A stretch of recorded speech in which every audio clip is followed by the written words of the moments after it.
Se você aí não estava vivendo numa caverna nas últimas semanas, provavelmente você ouviu falar no escândalo do Facebook.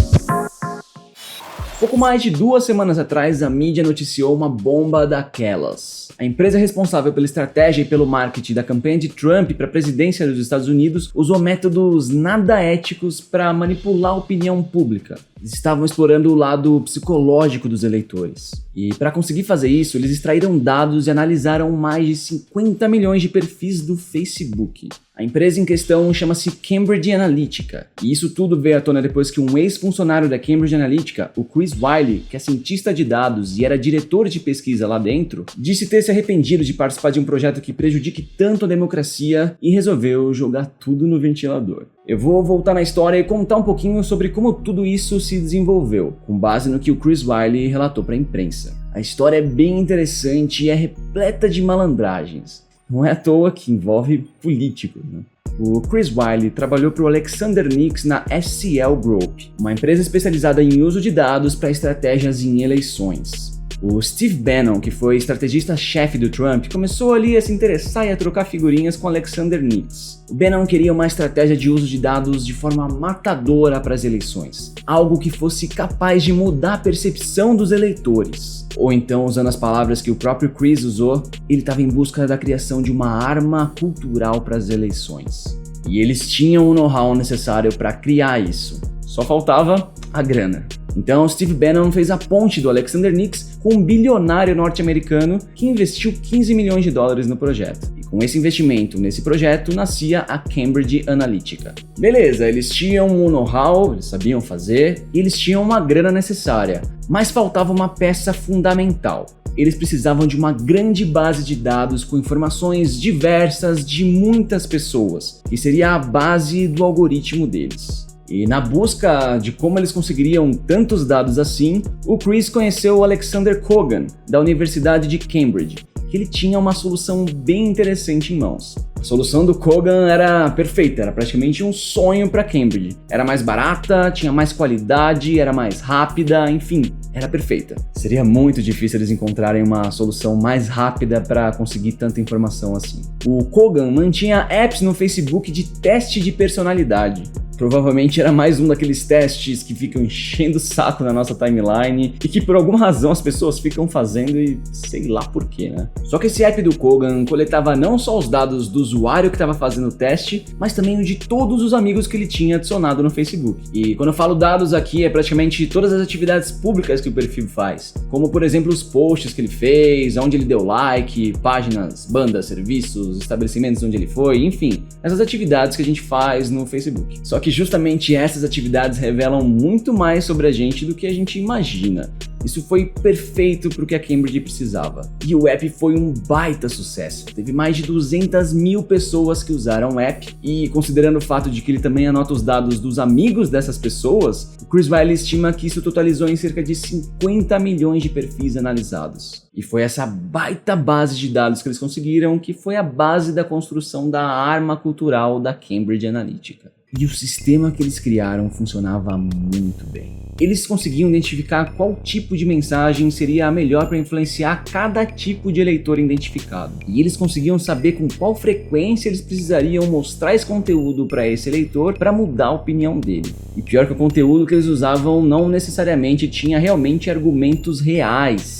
Era algo focado no jogo psicológico, usando medos, preconceitos para manipular esse eleitor. Um dos executivos da Cambridge Analytica foi inclusive filmado escondido, falando que o principal erro dos partidos políticos do mundo era querer ganhar a eleição na base da razão, quando na verdade a eleição se ganha na base da emoção, em explorar o lado emocional do eleitor, diz ele. A Cambridge Analytica, além de ter um baita time de psicólogos, estrategistas e cientistas de dados, tinham também uma enorme equipe de criação. Eles faziam textos, sites, vídeos, fotografias, enfim, eles sabiam qual formato eles precisavam para manipular cada perfil de eleitor e tinham um time por trás para criar isso. E para que essa mensagem feita sob medida para cada perfil de eleitor chegasse nesses eleitores, eles usavam anúncios segmentados. Apesar de anúncios segmentados e estratégias de marketing segmentada já ser algo antigo na política, por sinal, na política eles chamam isso de micro-targeting, os resultados que a Cambridge Analytica estava tendo chegava a ser 10 vezes melhor do que o dos concorrentes deles, segundo Chris Wylie. A Cambridge Analytica fala que se ela não foi a peça principal, foi com certeza uma das peças principais para a eleição do Trump e para o Brexit na Inglaterra. E olha que realmente pode ser que eles tenham razão. No meio dessa história, em 2015, o Facebook soube do uso indevido de dados coletados e solicitou a remoção imediata desses dados. O que, como a gente está vendo, não aconteceu, né? E nas últimas semanas, depois que o escândalo foi pro ar, a Cambridge Analytica se manifestou várias vezes, negando sempre essas alegações. Só que o negócio ficou ainda mais feio para Cambridge Analytica depois que um canal britânico que já estava investigando os caras nos últimos meses divulgou uma série de vídeos de reuniões com os executivos da empresa que foram gravados escondido. Os jornalistas desse canal foram malandros pra caramba. Eles marcaram umas reuniões com os executivos da Cambridge fingindo ser de um partido, se não me engano, do Sri Lanka. E claro, era tudo armação para gravar as declarações deles. E nessas gravações, os executivos praticamente confirmam esse modus operandi da Cambridge e também dão algumas declarações bem assustadoras, viu? E eles falaram que as eleições do Brasil eram o próximo passo deles e que as eleições do Brasil eram um negócio gigante. E isso me fez até ficar aqui pensando, que partido aqui no Brasil será que teria interesse nesse tipo de estratégia, hein? O Mark Zuckerberg, CEO e founder do Facebook, demorou um pouquinho para dar as caras, mas acabou dando uma entrevista esclarecendo o lado deles da história. Ele pediu desculpa aos usuários do Facebook, assumiu bastante da culpa e prometeu melhorias nas políticas e no controle de acesso aos dados da rede. Com o escândalo estourando na mídia, o Face chegou a ter uma queda absurda de 20% em uma semana. Eles já perderam 100 bilhões de dólares em valor de mercado desde que a polêmica foi pro ar. E como se a semana do pessoal do Facebook já não tivesse complicado o suficiente, ainda rolou o surgimento de uma hashtag que teve bastante força, principalmente nos Estados Unidos. A hashtag #DeleteFacebook virou um baita trend e incentivava os usuários a remover o perfil deles na rede. Alguns falavam que seria uma forma de protesto, outros falavam que é para garantir a sua própria privacidade, para o seu próprio bem, era melhor que você removesse seu perfil.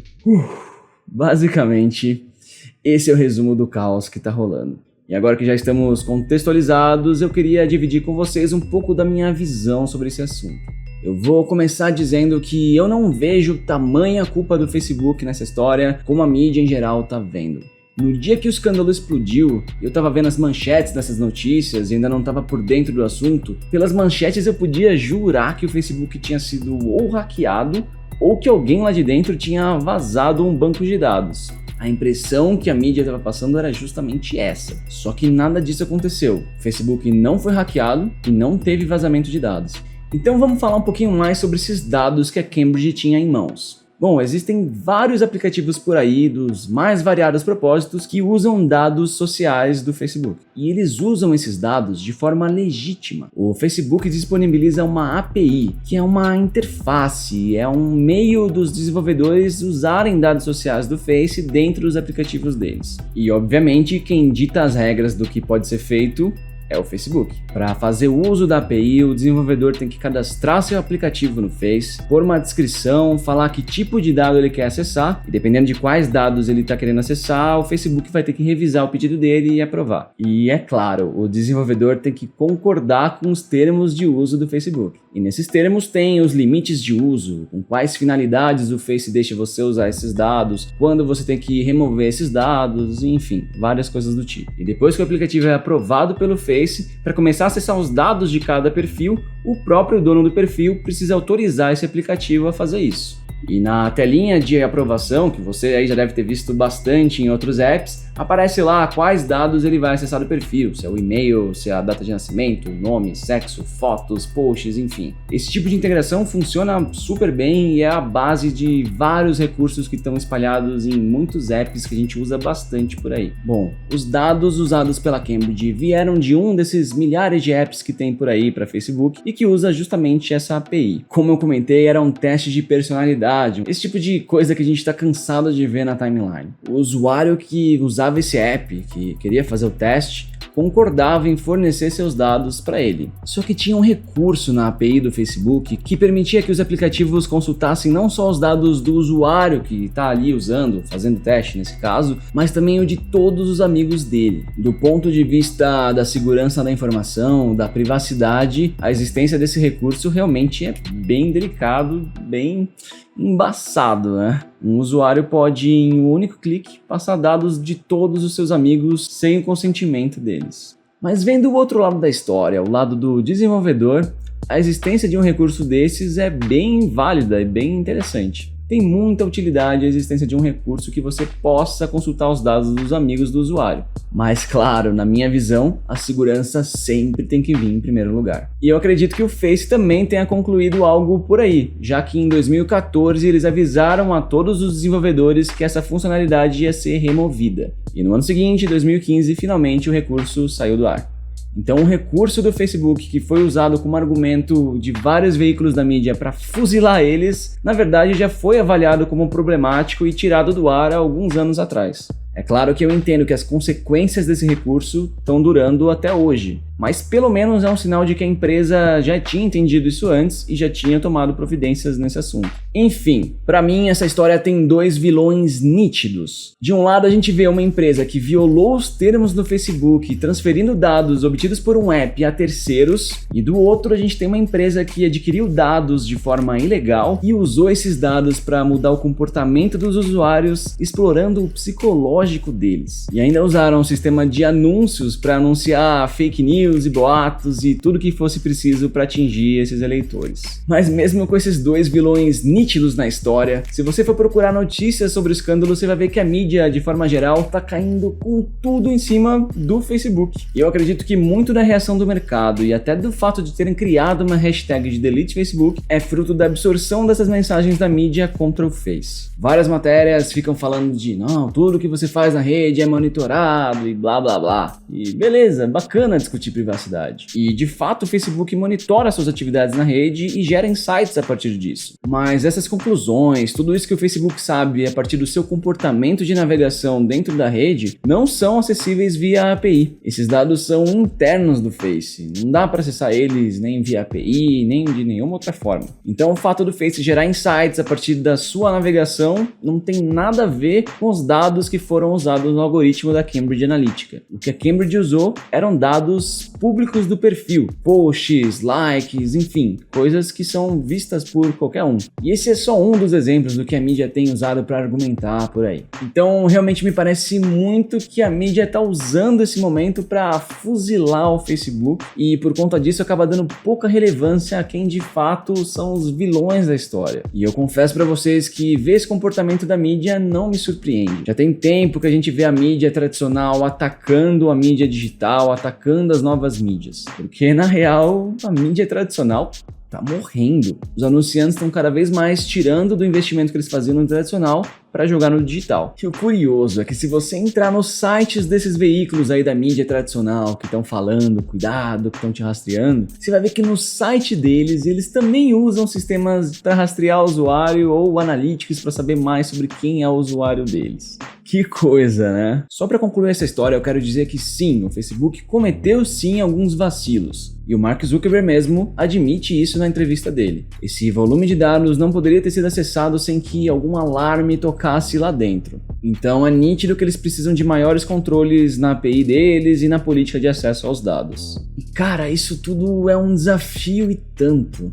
Porque privacidade e redes sociais parecem coisas opostas, né? Redes sociais são praticamente feitas para as pessoas se exporem, opinarem, falarem de si, postarem conteúdo, interagirem. E quando a gente vai falar de privacidade, a ideia é a oposta, a ideia é que saibam menos de você. Então, encontrar esse equilíbrio, entender até onde os dados dos usuários podem ficar expostos nas redes sociais sem que eles sejam usados contra os próprios usuários, é bem complicado. Mas beleza, chega de Facebook e chega de mídia. Vamos ao que eu realmente acho que mereça a nossa atenção no meio dessa história toda. Falar de navegação livre dos rastreamentos feitos pelo marketing digital é praticamente utopia. Advertising é o business model mais usado na internet e a eficiência do marketing digital vem justamente do fato deles poderem entregar um anúncio feito sob medida para o seu perfil. E para entregar isso é necessária análise do comportamento e análise da navegação do usuário. E as gigantes da internet sempre vão fazer isso. Se a gente está usando os serviços deles, vai ser muito difícil que a gente consiga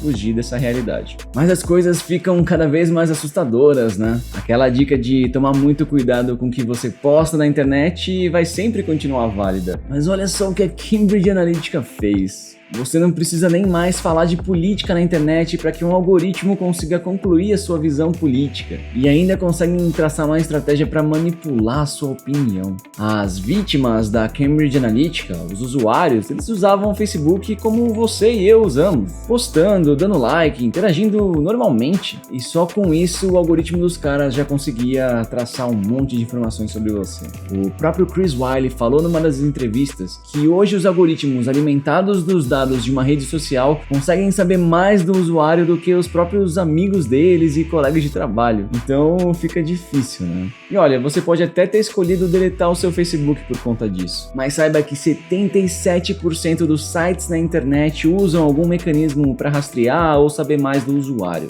E mesmo que você não tenha uma conta no Face, saiba que 22% dos sites na internet usam algum widget ou algum plugin do Facebook no site. Olha, eu vou ser bem sincero com vocês. Eu, como usuário, já que eu estou usando algum serviço que tenha um anúncio, eu prefiro que esse anúncio seja relevante para mim. Eu prefiro ver um anúncio de um celular que acabou de ser lançado do que, sei lá, do absorvente que te deixa sequinha a noite inteira. E eu aceito que os sites se adaptem ao meu perfil para entregar uma experiência melhor de navegação para mim. Beleza, sem problemas quanto a isso. Agora, o que não dá para admitir é o uso dessas ferramentas de marketing para fins maliciosos, como foi feito pela Cambridge Analytica. Então, nossa, esse assunto de privacidade e até mesmo esse escândalo renderia tanta coisa pra gente discutir.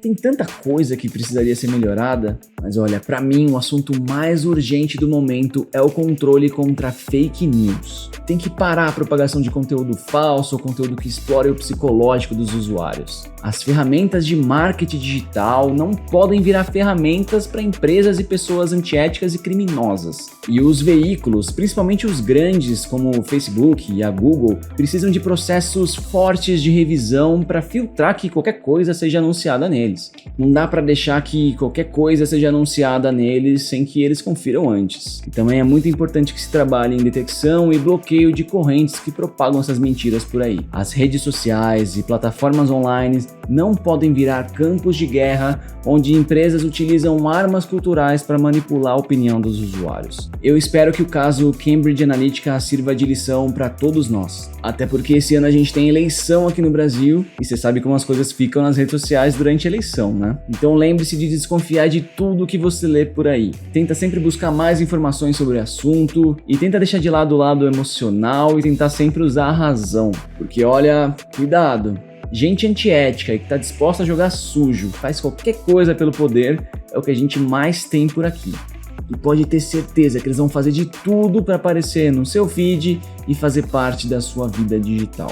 Por hoje é isso, eu queria muito saber a sua opinião sobre esse escândalo todo, então por favor me conta aqui nos comentários, hein? Aproveita e me conta também se você acha que a gente vai ver muita estratégia suja sendo usada nas eleições desse ano dentro das redes sociais. E se você curtiu, não esquece de deixar aquele like para fortalecer. E se você tá chegando agora no canal, não deixe de se inscrever, hein? Muito obrigado por ter visto o vídeo até aqui, eu espero que você tenha curtido e a gente se vê num próximo vídeo.